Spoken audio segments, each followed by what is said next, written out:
Well, welcome again to another Meet the CEO hour. These have been a lot of fun.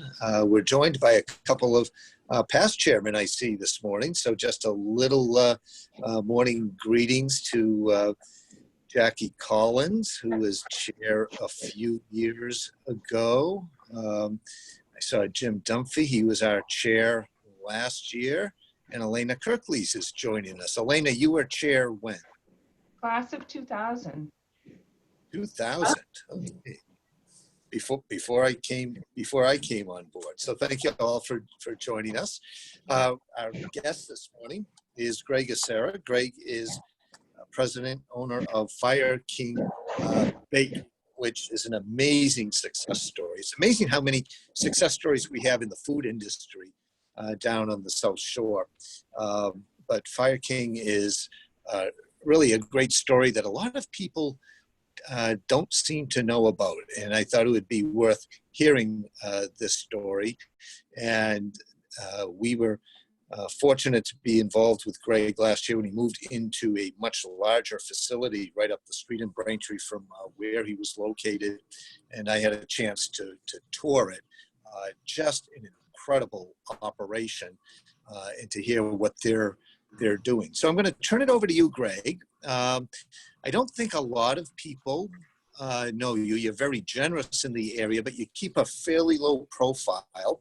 So my guess is that there are a lot of people who are watching this, joining us, who don't know your background, don't know the local roots, how you got started. But why don't you give us a little history of how you got started in this, where the company's going, and then sort of the restaurant side of your business. Sure. Well, thanks. Thank you for attending, everybody.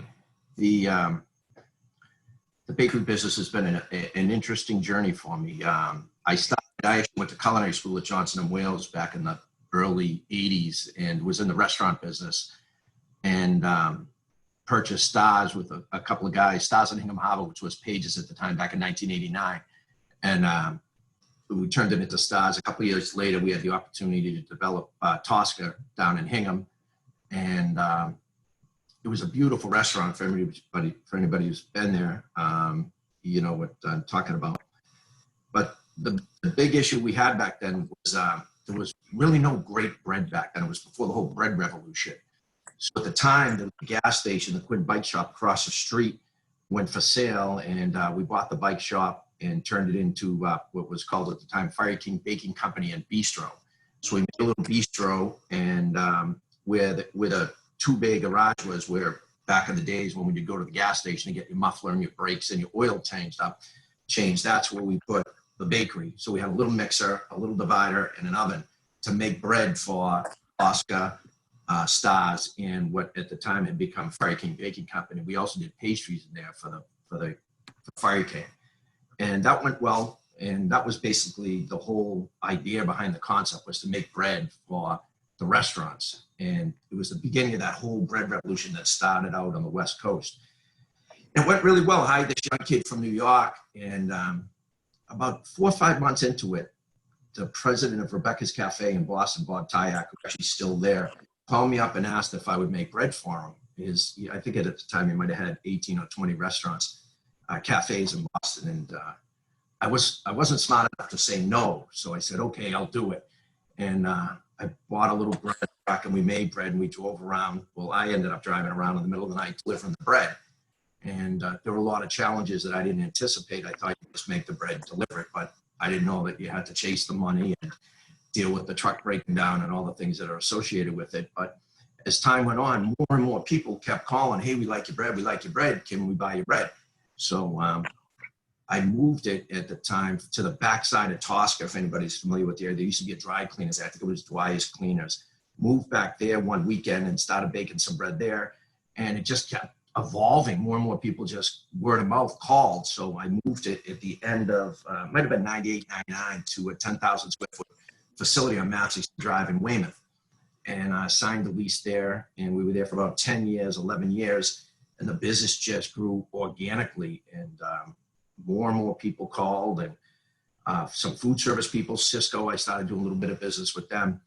And we ended up filling that building. And in 2010, my lease was coming up. So I started to look for another space.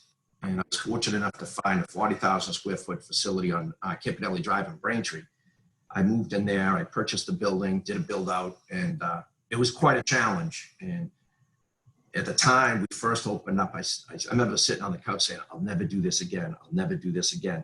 Trying to move a bakery, and you can imagine we can't stop. So we shut down on a Friday, we built the place out, and you move Saturday and you're running on Sunday. There's a lot of challenges.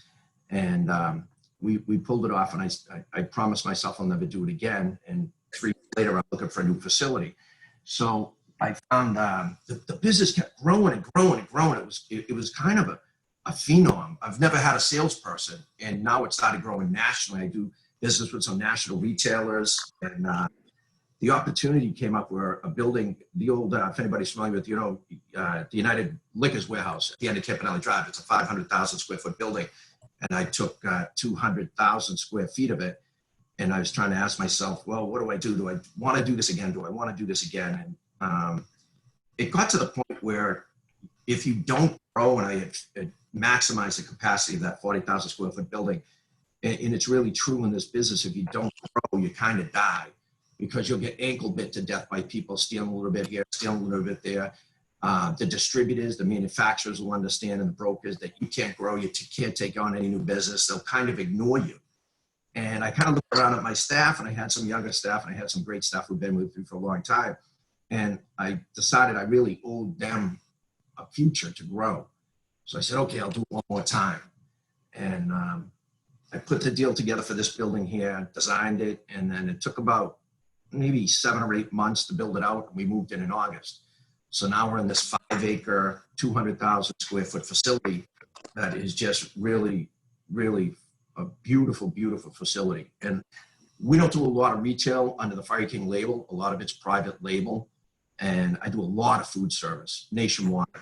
And we're at the dead end of a cul-de-sac. And a lot of people don't really know about the Fireking brand, but business has been really well. I'm really fortunate, and fortunate to have the great people working for me. And it's good now. I come to work and you look at some people, and they're driving nicer cars, and they have bigger houses, and the kids are going to school, and there's a future for them. Because if I don't provide a future for them, they're going to stay with me.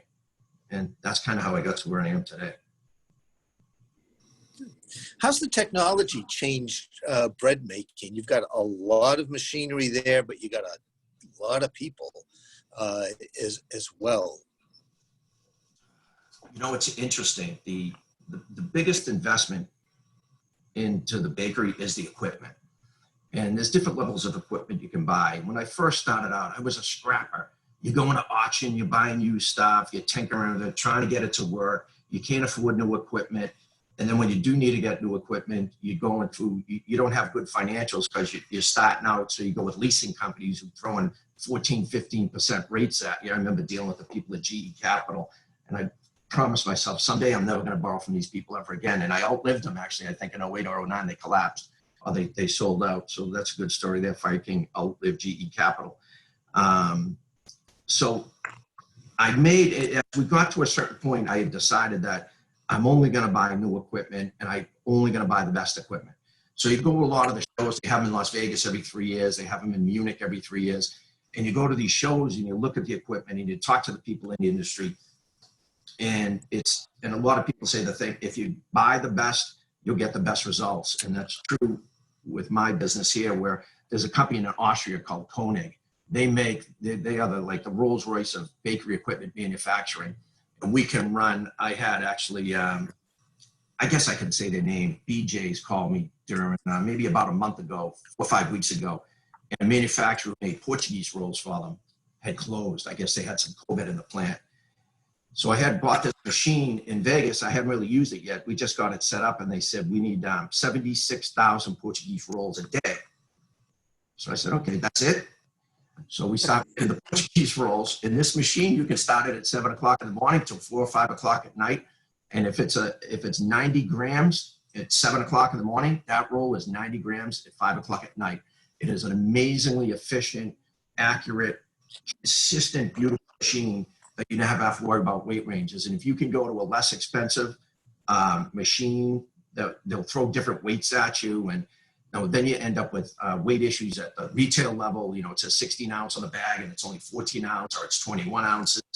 And it creates more problems than they're worth. So the technology, as far as the manufacturing equipment, is where the profit is on my side of the bakery, my side of the table.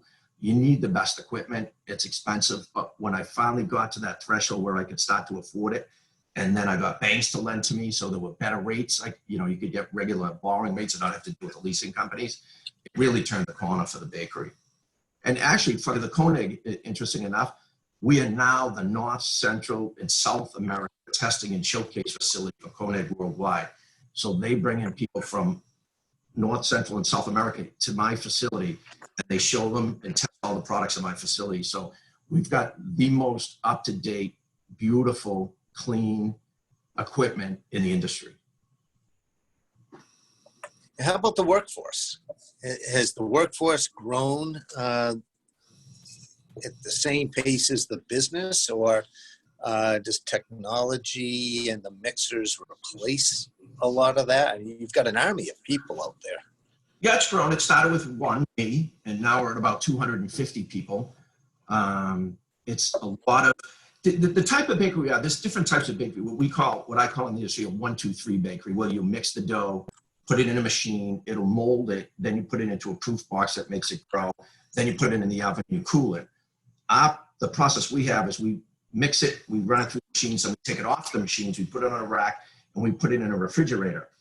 It stays in that refrigerator overnight, and that allows the yeast to eat the proteins and the sugars in the bread, and that will give you the large irregular hole on the artisan breads. That will give you a very consistent crumb for the brioches and challas and some of the ciabattas.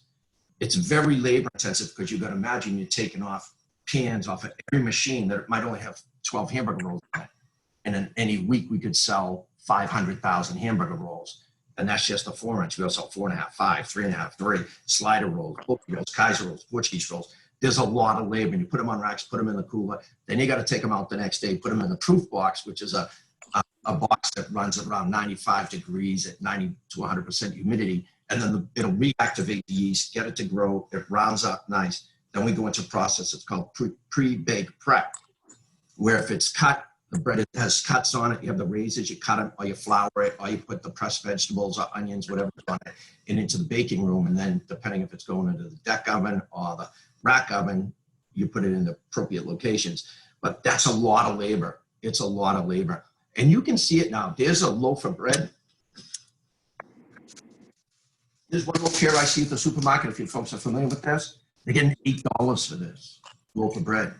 And you see the price of bread now. It's not your mother's Wonder Bread anymore. There's artisan breads out there. They get fairly expensive, and the process is expensive. You touch it, you're touching it, and the more and some things get sliced. For a hamburger roll, some people want it full slice, some people want it in slice, some people want it it's sliced on both sides. You can twist the top off. There's all different people who have to set up the machines and how you package it, and it's an army of people. It's a lot of labor. A lot of labor. Whereas if you go to 3 bakeries, there's bakeries out there that do twice my sales with a quarter of the people. And that's why the artisan type breads are more expensive. But that's the direction the industry's going. Do you have specialty ingredients that are difficult to source? So you have supply chain issues. I know in the coffee business, there's all sorts of specialty beans, and people go out and buy Mary Lou Sandry's on with us, and maybe she can talk about the coffee at some point about where she sources it. But are there special flours or special ingredients that you have to look for? The flour, your main ingredient is flour. The big flour, water, salt, and yeast. The flour, because we buy in bulk, we have a 250,000 pound silo. You can't go shopping for too many flours. The minor flours like the white rye, the dark rye, the whole wheat, you can change some different flours up and come out with different products. But the biggest challenge in the artisan industry is everybody wants the artisan stuff now. They want the brioche, they want the focaccias, they want the ciabattas, but they also want, and the retailers, we want 21 days shelf life. Well, it's not possible.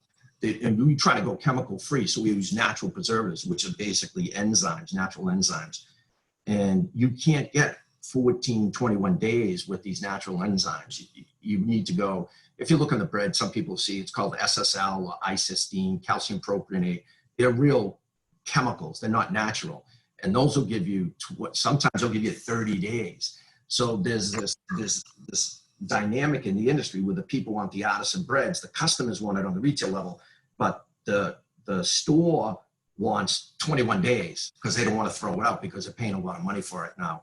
So you're always into this, what are we going to put into this product that will give us a shelf life that'll make the customer happy with the ingredient label and the supermarket happy because they can make some money on it, not throw it out. And there's other things, you can, the pH, sugar throws off the pH level. Like a candy bar never goes bad, right? Never goes moldy because there's too much sugar in there. You can do with bread, like we did a bread very similar to King Hawaiian. It's a sweet roll. Well, there's a lot of sugar in that product, so you don't really have a molding issue. You have issues with ciabatta, sometimes focaccia, where you don't have a big skew in the pH that it'll mold quicker. So we're always trying to source different types of ingredients, and a lot of them come from Europe. They have these strains from Germany and from France that are very, very old, where they'll modify these enzymes. They can dry it, make a powder out of it, and you can use those as shelf life extenders. And that's the challenge in the industry right now, quality with shelf life. I think we all notice that baking and specialty bread making is really taking off on the South Shore, at least in Massachusetts. Have you been responsible for some of those bakeries? Have you trained people and they've spun off and opened up their own? Do you mentor young chefs and bakers? And what's the training like for your workforce? No, that really doesn't happen in the bakeries. And it's interesting. Like I also own 3 restaurants, the Stars, Cafe Tosca, and Tosca down in Hingham, where I've had that experience where the people leave and they go and open up their own restaurants. And it makes you feel good that these people who've worked for you go about matured and they open their own places. It's very satisfying to see. The challenge in the baking industry now is the cost to get in. It's very expensive. It's a lot of money. And the federal government came out a few years ago. It's called a food safety protocol called FSMA, Food Safety Initiative Act. Very difficult to start.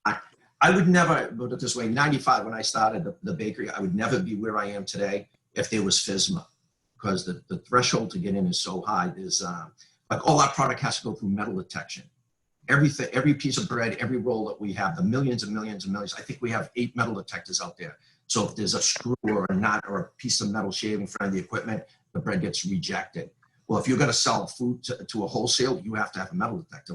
Now, you're struggling to buy a mixer and an 11, you're going to pay $35,000 for a metal detector. So it's a very high threshold to get into this business. And we like to say in the industry that it prevents a lot of ankle biters and taking your business. You know what's easy to do is you see it now. Someone will say, oh, geez, you make great chocolate chip cookies. These are terrific. You should go and make these cookies. And people go out and make cookies and they can sell different things like that. Bread is not that easy. It's too expensive to get in. The mixers are bigger. They're more powerful. You need the proof box. It takes up a lot of floor space. We have racks. And we say we had 5-acre building here. After a while, it's like, Jesus, we need more space. We need more space because you need the racks and the pans. When you're cooking cookies where you don't have to retard it, it's a lot easier. And people it's very difficult to get into this business now from an entry level. Very difficult. I guess good for me now, right? It's great for you. Tell me a little bit about tell us about the restaurant. Ed Kane is one of your partners. Yeah, I think Don, he's doing some other stuff now. Yeah, okay. He's not involved in the restaurants. So you were telling me the other day about the 3 restaurants and how you're dealing with the shutdown. Let me ask you about the shutdown for both industries. How's this affected the baking industry, and how's it affected the 3 Hingham restaurants? Bakery, interesting enough, we were 70% food service, 30% retail. And when I moved into the new facility, it was my goal to increase the percentage of retail. And I hired my first salesperson in January, the first week in January, and he had a lot of experience. And sometimes a sales cycle on retail is longer than food service, because I can go into a restaurant, a big chain, and say, hey, I'll make this roll for you. They like it, and then they force the distributor to take it in. You can accomplish that all in 1 week, 2 weeks, 3 weeks. The sales cycle on retail is longer. They have a much higher, much further horizon on when they want to put things on the shelf. So it's a little bit more legwork accomplishing the sales there. And when he started in January, he started knocking on a lot of doors. He had relationships with people up and down the East Coast. So we started getting a little bit of business. And then when, the shutdown hit in the middle of March, it was like, oh God, I just lost 70% of my business. And so I talked to Chris, my salesman. I said, we got to pivot right now, today, and focus on retail. How are we going to build this business? We need to build it fast. So he started calling all his contacts, and it came amazingly quick. I was stunned how quick it came. It created its own set of challenges. Like we do hamburger rolls. When we pack hamburger rolls for food service, we do 6 over 6, 4 dozen to a case. When you do retail doesn't buy hamburger rolls by the dozen. They buy them by 4-pack or 8-pack. So consequently, none of our bags work. So I have to get the bag guy to come in and say, hey, we needed to get these bags designed in size, and I need them in like 3 or 4 days. And the only way that was accomplished was Eric, who owns Eastern Packaging, lives in Braintree, and his plant is up in Lawrence. So he's here at my place. I go, please, Eric, don't let me down. Please let me down. And then he was having issues with help. And this is how precarious it became. His people were afraid to come to work, and he's saying, I don't know if I have any help, if I can do this. And I said, if this guy closes, it doesn't matter what I have going on down here, I'm going to close, because you're never going to get a new bag supplier that quickly. And the produce guy that we buy the vegetables from, he closed down, and the whole supply chain became razor thin. And that it ended up working out well for us. But on the food service side, we started picking up accounts. The retail side, we started picking up accounts, and we were able to take advantage of some of the business where bakeries around the country had closed. So they called, and that happened with the BJ's account. We need 76,000 a day for 14 to 21 days. And I happen to have the capacity. And not a lot of bakeries you can go, we need this, this, and this, and someone has that amount of floor space or available equipment time. I happen to have it. So we filled those orders. And then a large supermarket chain in this area, they have 400 and something stores. They took in 4 items, and we're keeping that business here. Someone else said with the brioche product that they couldn't source because it was coming from overseas. They couldn't get it out of port over in Europe. They needed this product, this brioche product, but we need it now. Usually to turn a retail product over, you got to do the recipe formulation. You got to get the recipe approved, the product approved by the buyer. Then you got to go to bag design. You got to get the bag manufactured. It takes sometimes 2 months, 3 months. But this was a hot rush. So I'm lucky I have my own artist on staff. They do the bag design. And then Eric, who lives in town, I just keep the heat on him. And this is actually the bag. It just came yesterday. It's still warm. This is our French brioche. So I don't know if you can see it. This is going to be this is an all butter brioche. And I'm going to go to market, compete against a company that imports it from Europe. And I've always wanted to get into this business. But to get into this business, now you got to bump up against big boys, big national companies. And I said, I'll take the low-hanging fruit first. I'll go after these guys later, because I think there's a great opportunity there. They'll come out and market brioche. 3 ingredients of brioche, a must-have: butter, milk, and eggs. They're marketing brioche in this country as this big French recipe and all this stuff, but there's no butter. It's full of chemicals. I don't want to talk about people that way, but my excitement was I can do an all-natural product, and I can do this design. And I think there's a great opportunity for a product like this, where I can say, hey, it's made with real butter. It's all natural. You'll get your shelf life out of this, as I talked about earlier, because of the high pH level with the sugar in the brioche. So I'm really excited about this. We're doing the hot dogs and hamburgers now too. Hopefully their bags will be done by the end of the week. So those are some of the things we did on the retail side. And it's really started to change, and it really saved me. I'd like to say I was smart enough to know I needed a sales guy, but I'm pretty lucky that he came on at that time, and he had all these contacts where we moved this product, and now the money's coming in. And he picked up several $100,000 a week in business on the retail in a matter of 4 or 5 weeks was pretty big accomplishment for me. I was lucky. In the food service now, when this whole thing turns, I tell people, well, the baker will become a monster because I can keep a lot of this retail and the food service will kick back in again. So that part's exciting. How about the restaurant side? The restaurant. Interesting. Sometimes I'm embarrassed to talk about this, but say Cafe Tosca. Cafe Tosca does more sales now than when we were open. The takeout business down there they could do a Harvard Business School study on it. We are so busy down there. And I guess Hingham, I guess they don't like to cook in Hingham, but a lot of restaurants decided not to do the takeout. But we have this formula down there and how we package the product and take the orders in. It's just been a sensational success story. And the same with Stars. 7 days a week, we're doing phenomenal numbers. Tosca on Friday, Saturday, Sundays, the big kick on takeout food is what you get at home and it doesn't look good. It's not hot. People want a hot meal. So at Tosca, we'll do pre-planned meals that are cooked with cooking instructions. You can pick what you want, bring it home and heat it up. And I've had several of myself. Fantastic. Cafe and Stars, the amount of business we're doing, it's remarkable is what it is. And one of the other benefits, if there is one, of the whole COVID thing was, so Cafe Tosca we built in '95. It was the original Fireking. So it was beautiful. We built it, and the designer had picked out the sandstone floor. And sandstone, unbeknownst to us when we were that age, is very porous. It's soft. So over the years, tile started chips in it, and it got dirty. And when the dirt gets into the tile, you can't get it out. It's impossible to get out. So I go, what are we going to do about this floor? We got to replace the floor. So everybody comes in. It's 2 to 3 weeks because you got to jackhammer the floor up. Jackhammer the floor out, grind it down, put new tile on there. So I said, we can't afford. Now you're talking a $300,000 or $400,000 floor because you got to close for 3 weeks. And the same at Stars. We ended up putting one of those rubber vinyl floors in because it was the quickest thing to do a few years ago. So I sat down and talked to my party, this is an opportunity for us here. So we ripped out all the floors at Cafe Tosca, jackhammered them out, put in brand new floors. Oh my God, they look unbelievable. They're beautiful. At Stars, we took out all the rubber floor and put real beech wood wide plank flooring in there. We repainted all the restaurants. We put new artwork in there, lighting, and it created an opportunity for us to upgrade the physical restaurants and still be able to turn a profit, which was quite an opportunity for us. Tosca, we redid the floors.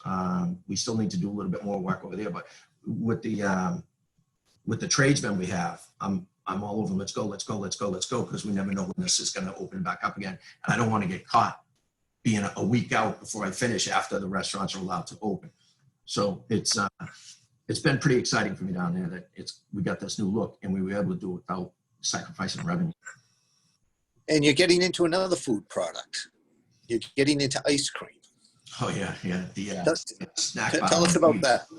Yeah, so that's the down at anybody familiar with the beach in Hingham where the gazebo is. There's a building that kind of sprung up overnight. That was a prefab building that the town had put there, and it's got a little function room in there, and it's got a kitchen for takeout. So I won the bid for that contract, and we're going to start. I'm actually starting construction in a week or two. We just signed the lease the other day. We want to do takeout food, clams, lobster rolls, burgers, kids food for the beach, and ice cream. I've always been I've always loved ice cream, and as a little kid, I always wanted to own an ice cream store.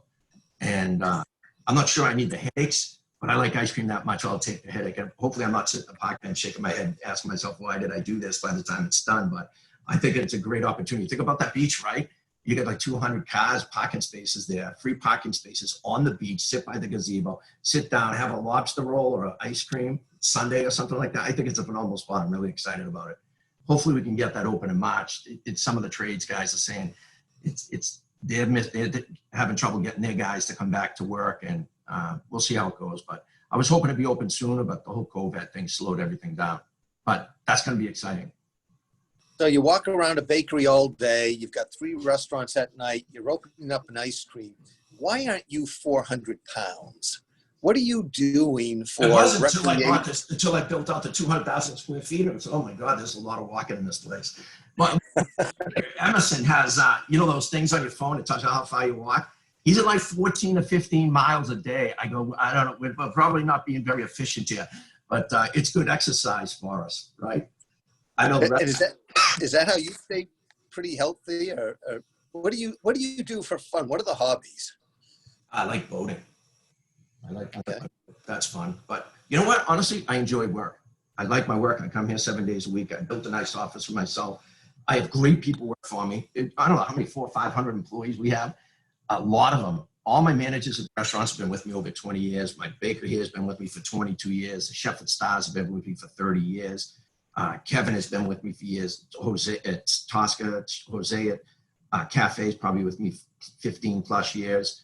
They're good people, and it's here, keep it skinny. I lost track of what I was saying. You know what the challenge is here? When you're at the restaurant, I used to have, you know, you could sit down and eat something normal, right? If you wanted to have a salad or something like that. When you're stuck at the bakery, if you're running around. So I'll leave my house in the morning. I live in Hull. Stop at the restaurants in the morning, walk through, see what's going on, then come to the bakery.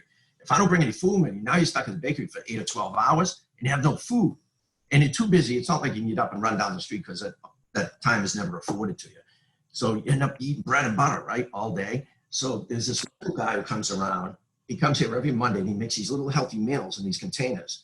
And it's all vegetable, a lot of protein. He brings a salad dressing, you heat it up. So the guy comes every Monday, throws it in my fridge. I put the salad, I'll throw it in the microwave, and it's good. It gets the hungry horrors away from you, you know. It's not a good place to be when you're getting hungry. So last year we had a fabulous board meeting. People thought it was the best board meeting we ever had. And we had two things going. We had Win Sargent, who's the new owner of P&B, bought some new buses, and we had our board meeting on the bus. But we left from Jim Dunphy's at South Shore Bank, and you were generous enough. Jill and I went out to visit, and Jill, because she is so good at what she does, talked you out of about 50 loaves of bread, which we delivered to our board and had some on the bus. Chris Odlifson actually ended up getting a loaf, but he's recommending we do another bus tour and hit the bakery, the 3 restaurants for food sampling, and then Renee wants us to go across the street and you open up the ice cream to have that. Perfect. So, Perfect. Oh, I remember that was the chocolate bread I did, wasn't it? it was the chocolate bread. It was unbelievable. Yeah, that's one of the fun things about this business now is I always tell my guys, if my restaurant doesn't have the best bread in the business, we're a failure. So I experiment with these different breads, and at Tosca, we'll do this depending on the season. Like I think that time we did we use a Verona chocolate powder, Verona chocolate chunk, and sour cherries with candied orange in it. And we run that in the fall through the winter, and then in the summer we'll go to a white chocolate orange, and we do different French petite Parisian baguettes and with rosemary and things like that. That's really the fun part. I have a beautiful test kitchen here with really great equipment. It's exciting. So we always go in. I like to go to Vegas a lot because I think they have the best restaurants. It's such a small footprint, so you can get a million ideas in such a small area. And I see some of the stuff they're doing with bread up there. They got a couple of great French restaurants that I really like. And then you can come in here and experiment with the stuff, and then I bring it to the restaurants. And that's a fun part of the job. That's a real fun part of the job. Great. Who are your mentors? Who do you look up to in business? And what have been some of the real lucky breaks you had with the help of people? The lucky breaks. Oh my God, I've had so many of them. I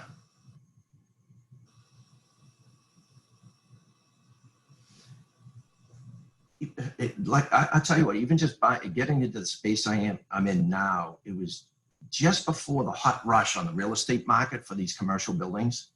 And I negotiated, you know, when you go from 40,000 to 200,000, you're taking risk, and you got to have a lot of confidence in your product and your business model. And I said, okay, I'm going to do this. As I mentioned earlier, I got to do it. You know, when you're young, you're doing it for yourself and your goofy ideas, right? But after a certain point, you've created this brand, you've created this thing, and now you have a responsibility not to you and your goofy ideas, but to the brand and the people who work for you. And that's when I made the commitment. Okay, I need to create a future for the people who work for me. But I negotiated this lease. It's been a tremendous, tremendous market rate lease now that if it was at today's numbers, there's no way I could afford it. The building's worth a lot more than I'm paying now. I look back, I'll go, Jesus, I was lucky that I got that at that time. And the same thing happened with my other building. I negotiated it basically at the collapse of the economy back in 09, 10, 08, 9, and 10. And I got a really, really good market rate. And fortunately for me, it was owned by Prologis, this big real estate company, worldwide real estate company, and they want to get rid of all their small buildings. And so there was an opportunity for me to buy the building. And I don't want to get too much into the finances of it, but the SBA, and after I built it out, I'm basically broke because I spent all my money building it out, right? So the SBA had this program where they allowed to take some of the money that you spent on the build out and use it towards a down payment for your building. But it had to happen in a period of time, and everything aligned perfectly for us. And so I purchased the building, and the thing that allowed me for the equity into the move was a sale of that building that I made millions of dollars on because of the timing. I was lucky, right? You can own property for the longest time and it's not worth that much more because I got it at the Depression, and then the property started going up where I took the equity out of that and used it to infuse into the new facility. And it was pure luck. I'd like to tell people I'm a genius, but I'm really not. I was lucky. Market timing. Let me ask you about some of the business relations. I've heard the story from you. I don't know how much you want to talk about it, but community banking. Bankers often get a bad rap. And of course, the Chamber's got lots of bankers. We have a few joining us this morning. We think community banks really are what make the communities run and help all the small businesses. But a bank took a gamble on you, and it worked. They did. I was with when you first start out, how do you decide what bank you're going to use? You're going to have the one that's closest to your business so the employees can cash your checks, right? And then the bakery started to grow. I was dealing with a bigger bank, and someone recommended Weymouth Bank, the guys over at Weymouth Bank. And they came in, we talked for a few minutes, had a good rapport, and I ended up doing the deal with them for the 40,000 square foot building. And they walked out, I think it was like $1 million. They walked out and I go, I can't believe they're going to loan me $1 million. I grew up in Dorchester. You know, we didn't really have much money back then. And someone will lend you, has enough confidence in you to lend you $1 million. That's like a world altering event for you, right? Because you can never imagine $1 million in your life, right? And these guys had the confidence in me and my business to lend me the money, and it worked out really good. And then when I came to the new project, now you're talking tens of millions of dollars. And this same bank stepped up and was there for me. It's now Coastal Heritage. No disrespect to all the other bankers on the meeting right now, but there's something to be said to be able to pick up the phone and call the president of the bank on a Saturday or Sunday, and he's going to take your call. And as you grow and you get bigger and you meet more people in business, a lot of them talk to you about their bankers, their insurance people, and all the people that they do business with. Hey, you should try this people, you should try that person, you should try this person. And they said, oh, you should be with a bigger bank, you should be with a bigger bank. And I disagree. I think the local bank is where to be, and you could call them. I call him at 9 o'clock at night, he picks up the phone. There's something to be said about service like that. And like Elena Kirkiles too, she's online, my insurance agent. She's phenomenal. We were on the phone last night, I think at 9:30, 10 o'clock at night, doing some stuff for the ice cream store. It's those relationships that really help build your business. And I hold those relationships near and dear to me. And the local bank, and the interesting thing, some of the people tell me, oh, you need to go to a bigger bank, you need to go to a bigger bank. And then the PPP hits, right? And everybody understands nationally, it's those little community banks, not little, but the local community banks are the ones who got the approvals first, right? They know their customers, they take care of the customers, and they jammed it through. Well, some of these bigger banks are almost trying to, I think we know who it is, try to create this matrix to put all the stuff in it. By the time they got the matrix done, the money was gone. Or with these much bigger banks, that could care less about a lot of the smaller customers. They took care of the big people and the little ones were left on the side. I can't imagine if I called the president of Bank of America that he would pick the phone up. But I know Bob Terravecchia will from Coastal Heritage.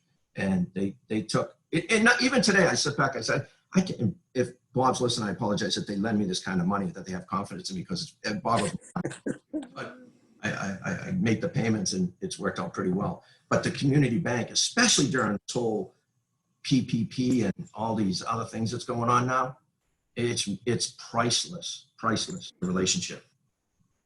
Great. And I do have to say that when I pick up the phone, even on weekends, if I call Jim Dunphy at South Shore Bank or Chris Odlifson at Rockland Trust, who are on this, they spend a lot of time with us too. They talk. So it is, that's why the chamber has been so active the last few years, pushing down at the federal level for more relief for community banking, because we recognize just how important they are. But I see Mike Ford from Braintree Electric is on the phone, which sort of is on the call, which sort of indicates to me you must be one of the biggest users of electricity in Braintree, one of their biggest customers. And because of that, you are probably helping to reduce the cost of residential electricity in Braintree because of your presence there. Mike, how big an energy hog is bread making? Are you asking me? I'm here. Asking Mike. Yeah, I'm here. he's not going to answer. Oh, that's Mike. Greg put me on the spot. Greg's a top 10 customer here in Braintree, as far as electrical use is concerned, and maybe even top 5. And he wants to be number 1 in everything he does, though. So I'm sure he's going to keep except for that till he gets there. But Greg's been a great customer here in Braintree. We worked with him hard to keep him in Braintree with the move. So I appreciate all that he's done here, for sure. So Mike, while you're here, because this will be open conversation, we'll open it up in a second, but I don't think most people joining us this morning realize that Braintree is the only town on the South Shore that produces its own electricity. There are other municipal distributors, but you're the only municipal power generator, and that has helped make electricity costs in Braintree probably the least expensive or most competitive in the South Shore, which makes it a great location for a big energy user. Thank you. We think so. There are some small generators. You know, the town of Hull is a municipal light plant. Oh, that's right. That's right. They do the power. And they have the wind turbines there. Granted, they're not producing what we do here. We have 216 megawatts of generation here on site, which is our peak demand here in Braintree is 93 megawatts. So we have more generation than we'll ever need. And we do not necessarily keep our rates down with that, but we keep our rates stable with that. Because we know what a megawatt of generation costs us to produce, our rates never go above that. So as you're projecting costs from year to year, it's where our rates are not fluctuating every 3 months like they do in the investor-owned utility areas. And they do, and they fluctuate greatly. Right now in Braintree, we're paying, our commercial customers are paying about between 13 and 14 cents a kilowatt hour. When you look at communities around us in the investor-owned utility areas, they're greater than 20 cents a kilowatt hour, and they fluctuate up and down quarterly. So we like the fact that we're stable and less expensive in a lot of respects than some of the investor-owned utilities. Peter, if I can add, it's Greg again, if I can add, two of the big issues, I was looking before I moved to this building here, I was looking at some other properties. There was one in Randolph that really, checked all the boxes for me. Two things that were most important to me were the cost of electricity and being on the T. And the cost of electricity between, like Mike mentioned, between the national grid and Braintree Light was a real deciding factor in my move. it's that much less expensive in Braintree. And it's, you know, if you're a big power user, it really helped in my decision to stay in Braintree. Yep. So when are we going to get you and Mary Lou together so you can make donuts for Mary Lou's place and she can serve your chocolate bread? Oh yeah, great, good idea, Peter. Thanks. So you've been very helpful to the chamber with our regional economic plan. You're one of our funders on that. We've got Renee McGinnis, who is head of Norwell VNA, who chairs the chamber board, and Rich Beal of A.W. Perry, who chairs our Economic Development Corporation. How do you see the South Shore as a place to do business, and what do you think the chamber and our Economic Development Corporation ought to be looking at coming out of this national shutdown to make the region economically strong? Is that for me? Sure. Yeah, this one of the benefits of the South Shore, and for reasons beyond my knowledge, is it's less expensive than the North Shore when you get into commercial properties. So that's one of the attractive things on the South Shore. But the labor pool, there's enough density in the Braintree area where you can open up a plant and find 250 people. I think the further south you go, towards Cape Cod, you might run into problems getting that many people, or further southwest, you'd run into those problems. But in these bedroom communities just south of Boston, where the real estate is somewhat still affordable for manufacturing, and the density of people is there where you can staff a plant. Going forward, is there going to be enough housing?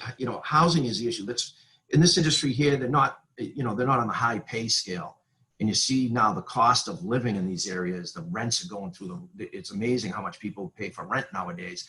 Are these people going to be forced further south and further south? And will they still be able to work at a facility like mine, where the cost of living is becoming increasingly more expensive every year? I think that the reason that we talk about funding and contributing to this massive program that you have is trying to build housing on the South Shore, keep people in and labor force in the community. I just read a story this morning. I don't know if it was in the Globe or on the Wall Street Journal, that they were talking about there was a suspected baby boom now because of the COVID thing, but it's not going to happen. And they've now they're predicting the lowest childbirth in many, many decades in the U.S. I mean, it's an infinitesimal percent or number, but there is a future to low numbers and how it's going to impact the workforce, especially for businesses like mine. Yep. Yeah, that's one of the main thrusts of our economic plan. If we don't have younger people moving down, we're just going to start to look like an aging resort area with long commutes to Boston. Right. The cost of housing is a big issue. Big issue. We're coming up on 8 o'clock. I've taken up 10 o'clock. I've taken up most of the hour because it's just fascinating listening to you. But let me throw it open to see if some people have any questions or comments for you. Let's see. Can we get everyone off mute? How do we do this? Peter, while you figure that out, it's Rich Beal. Can you hear me? Sure. Yep. Hi, Greg. Rich Beal from A.W. Perry. And, Hi. Thanks for your remarks this morning. I'm a Hingham resident and a loyal patron of your 3 restaurants down here. Thank you. Even with the takeout craze we're going through now. But I'm curious. So it's been roughly, let's say, 30 years. What is the key to the staying power of those 3 places? Always done well, always full, great reputation. I mean, how have you done it? How have you kept that up over time? I think the number, and people say this all the time, and I firmly believe this down there, it's taking care of the employees. If you come to the restaurant, you see Wes at Stars, Chris Jules at Cafe Tosca, and Chris at Tosca have all been with me for over 20 years. Richie at Stars has been with me for 30 years, the chef. Jose at Cafe Tosca has been with me for over 20 years. Kevin's been, he's back with us now for over 20 years. He started as a dishwasher. Some of the servers we have at Tosca have been there since the day we opened, March 17th, 1993. And it's turned into not a place to go. They're like family members. Everybody knows everybody who comes into the restaurants, and it's really had a positive effect. We always try to keep ahead on the food trends. As I mentioned earlier, this has kind of created an opportunity for us to do some updating in restaurants that really needed it. And I think it's the people. I might add, I could throw these numbers out, but it's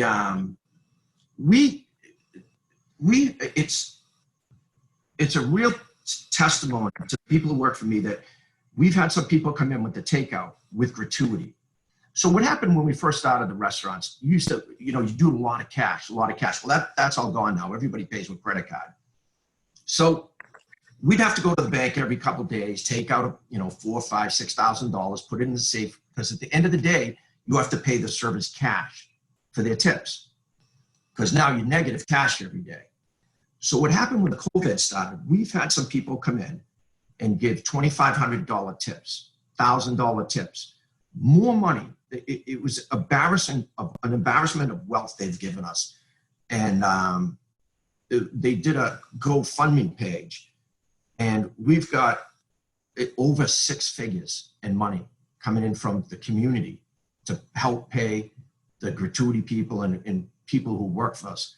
And it's a real statement to the people who work for me, that think about the issues that restaurant industry is having and how we've been able to maintain it through the commitment of our customers in the town and surrounding towns, and the contributions that people are giving us. It's remarkable. It's really remarkable. I think it's probably a one-off story. That's great. Anyone else? Peter? Sure, Elena. Yeah, hi, everybody. Nice to see you. Greg, nice job. I've worked with Greg in his businesses. I probably would have to look it up, but for probably over 20 years. And I have to say, he's being really humble when he says it's his people. It is his people, but I know from personal experience working with Greg, and you can tell he's super high energy and he's jumping from topic to topic, and that's how he keeps it all together. All these balls are up in the air all the time, and you better be pretty good at keeping up with him, because you can't pin a wave to the sand. I would say when you talk about the longevity, the long-standing of those 3 restaurants and the success of his bakery, is he is a great person to work for and to work with. And he would never tell you that. So I want to take a minute just to say that, because it is the absolute truth. And wearing my chamber hat, which I've done for so many years, because Peter, I'm a chamber girl through and through. And Greg, I hope it's okay to talk a little bit about this, that there were some real obstacles in opening this 200,000 square foot facility. And I know that he was able to pick up the phone and call the chamber and get some things moving that needed to be moving to keep people employed. And I know personally, Mike at Beld, one of your board members, who's also a significant chamber member, helped way, way back when Beld was requiring a pretty significant bond, and we were able to work through that with your team and another member through the chamber. So that's my love for the chamber and really the impact of what the chamber can do. Because this is awesome to be able to do this, but the chamber creates, in our community on the South Shore, creates this incredible domino effect of relationships that we can draw upon. So to everybody's on this call, I think I know most of you. I bow down to you for the way you use these chamber connections. So anyway, I'm going to mute myself now. Well, thank you for those kind words. Keep talking. No, thank you for the testimonial. That's great. Anyone else? Peter, can I jump on? Dave Robinson is an attorney with Roberto Israel Weiner, and on our executive committee, Greg. Hey, Greg, thanks for doing this morning. I thought this was really interesting and informative. As an attorney, a lot of my clients have been struggling with the reopening, staying open for the essential businesses and maintaining their employees. What tips can you give to the chamber members here today that are probably encountering these issues, and how do they reopen, and what's some best practices in order to stay open with this whole coronavirus going around? That's a tough one. We all struggle with this government $600 contribution right on top of the state unemployment. What's happened now is in the bakery industry, my business is really starting to pick up again. And a lot of these people don't want to come back. So we had sent them a 7-day letter. If you want to come back, you have 7 days. After that, we'll kind of call it job forfeiture and replace you. I mean, it's nice to send the letter out. I don't know how much, based in reality, is that you can replace 100 or 150 people in a few weeks. But a lot of them have started to come back. One of the nice things at the restaurant, especially like with our service staff, and I was talking about earlier, they've been with us for so long, is a lot of it's about managing service staff. And what ends up happening, you hire a server and they get the Monday, Tuesday, Wednesday, Thursday shift, or the Monday, Tuesday, Wednesday, Sunday, and they don't make enough money because they're not on that Thursday, Friday, Saturday shift. So my manager's done a remarkable job making sure that it's the nights have been divided up equitably between everybody, and everybody makes a fair amount of money. So I don't think it's going to be an issue getting the service staff back, because the restaurants are busy and they make very good money. The cooks, the same thing. I know we had to pay some of them more money, which we're happy to do because we're doing a lot of business now. But the challenge is, probably for me, the biggest challenge is going to be the bakery, getting some of these people back. And I know I do some business with temp agencies.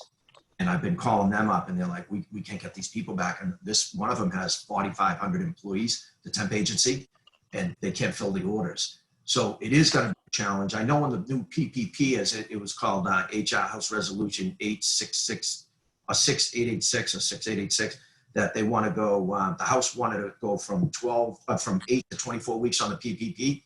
And Rubio, the senator out of Florida, wanted to go to 16. So maybe somewhere in the middle, there's 6 to 24, but I think they detached on there was to prolong that $600 contribution, which the PPP extension is nice, but the prolonged $600 is killing us. You hate to do it to some of the employees, but maybe you notify unemployment, we need to get these people back.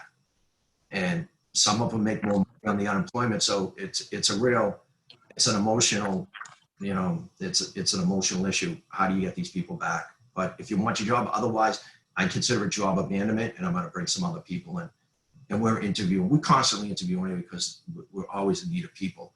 But that's the toughest issue that we all face right now. Great. Okay, we are now past 10 o'clock. Greg, thank you for the hour. Thank you for everything you've done to support our South Shore 2030 economic plan. It's made a big difference. And we appreciate all the people you're employing, because that really is the purpose of why we're working so hard to build and attract businesses, to make sure everyone has good job opportunities without having to drive into Boston or have these horrendous commutes. So thank you for everything you've done. And we'll figure out a bus tour to all the restaurants for tastings, and then ice cream and bread. Beautiful. All righty. Thank you all. All right. Thank you. Thank you. Thank you.